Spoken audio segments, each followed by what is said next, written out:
আজকে আলোচনা করব আপনি বিভিন্ন জায়গায় চশমার পাওয়ার চেক করলেন, প্রথম পাওয়ারের সঙ্গে দ্বিতীয় জায়গায় পাওয়ারে ডিফারেন্স রয়ে গেল, প্রেসক্রিপশন আলাদা হলো। তো আপনি কিভাবে চশমার প্রেসক্রিপশনটা ফলো করবেন, প্রথমটা না দ্বিতীয়টা?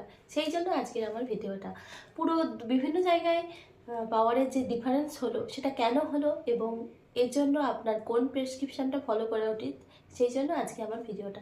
প্লিজ পুরো ভিডিওটা ফলো করতে থাকুন। বিভিন্ন জায়গায় পাওয়ারের প্রেসক্রিপশন আলাদা হয়, সেটা বাচ্চাদের ক্ষেত্রেও হতে পারে, সেটা বড়দের ক্ষেত্রেও হতে পারে।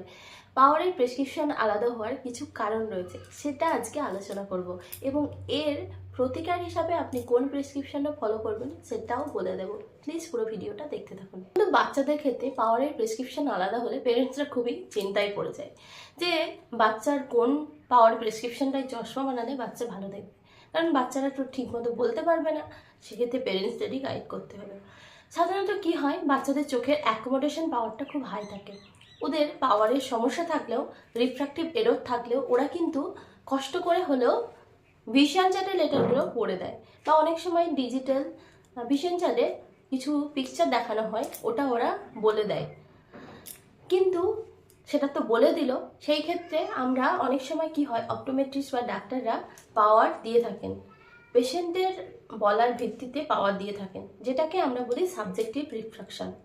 এইভাবে পাওয়ার দিলে অনেক সময় পেশেন্টকে বলা হয় যে প্রথম পাওয়ারের লেন্সটা আপনি ভালো দেখছেন না সেকেন্ড পাওয়ারের লেন্সটা আপনি ভালো দেখছেন।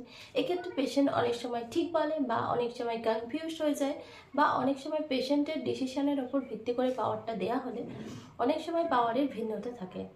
সেই জন্য যেটাকে আমরা সাবজেক্টিভ রিফ্রাকশন বলি, এটাই সাধারণত এইভাবেই পাওয়ারটা দেওয়া হয়, যেটা বড়দের ক্ষেত্রে হয়ে থাকে।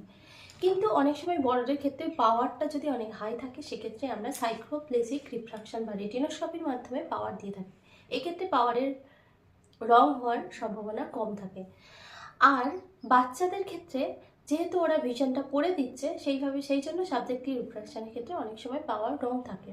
সেই জন্য কি হয়, আমরা ড্রপ দিয়ে সাইক্লোপ্লেজিক রিফ্রাকশন করে থাকি।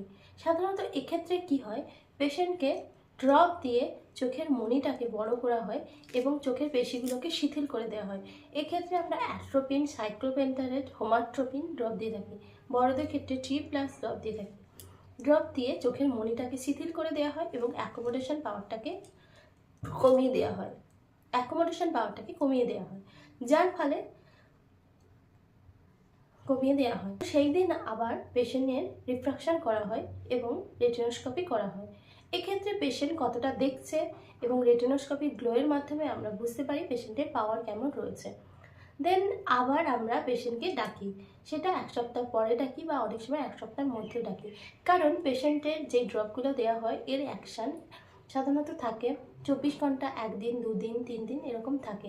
বিভিন্ন ড্রপের অ্যাকশান বিভিন্ন রকম হয়, সেই জন্য আমরা পেশেন্টকে 1 সপ্তাহের মধ্যে আবার ডেকে নিই। দেন সেদিন আবার পাওয়ারটা দেখে আমরা পুনরায় ফাইনাল পাওয়ার দিয়ে থাকি। এবার অনেক সময় পেশেন্টের পাওয়ার এই জন্য আলাদা হয়ে থাকে। আবার অনেক সময় কি হয়, এক্ষেত্রে সাইক্লোপ্লেজিক রিফ্রাকশন করলে কিন্তু পেশেন্টের পাওয়ারের রং হওয়ার সম্ভাবনা খুব কম থাকে এবং পেশেন্ট সঠিক পাওয়ারটা পেয়ে থাকে।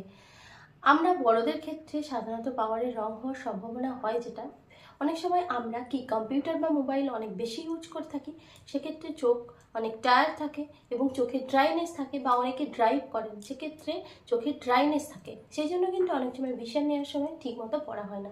যাদের পাওয়ার অনেক হাই তারা অবশ্যই সাইক্লোপ্লেজিক রিফ্রাকশনের মাধ্যমে আপনার পাওয়ারটা চেক করবেন। আর যদি আগের প্রেসক্রিপশানে আপনি ভালো দেখেন, কমফোর্টেবল থাকেন, অবশ্যই প্রেসক্রিপশানটা ক্যারি করবেন যখন চশমা চেক করতে যাবেন।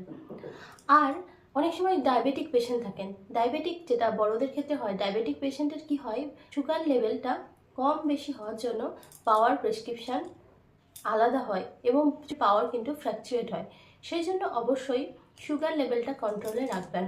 ডক্টর এবং অপটোমেট্রিস্ট রুমে যে লাইট থাকে, লাইট কম বেশি হওয়ার জন্য অনেক সময় কি হয়, ভিশন নিতে অসুবিধা হয় বা পাওয়ারের একটু সামান্য এদিক ওদিক হতে পারে। আবার অটো রিফ্র্যাক্টোমিটার যে মেশিনে আপনি পাওয়ারটা চেক করছেন, সেই মেশিনের ক্যালিব্রেশন আলাদা হওয়ার জন্য কিন্তু ডিফারেন্স পাওয়ার আসতে পারে। সো বন্ধুরা, বুঝতে পারলে কেন পাওয়ার ডিফারেন্স হয় আর এর জন্য আমরা কি করব। যদি ভিডিওটি ভালো লাগে প্লিজ লাইক করবে, কমেন্ট করবে এবং চ্যানেলটি অবশ্যই সাবস্ক্রাইব করবে।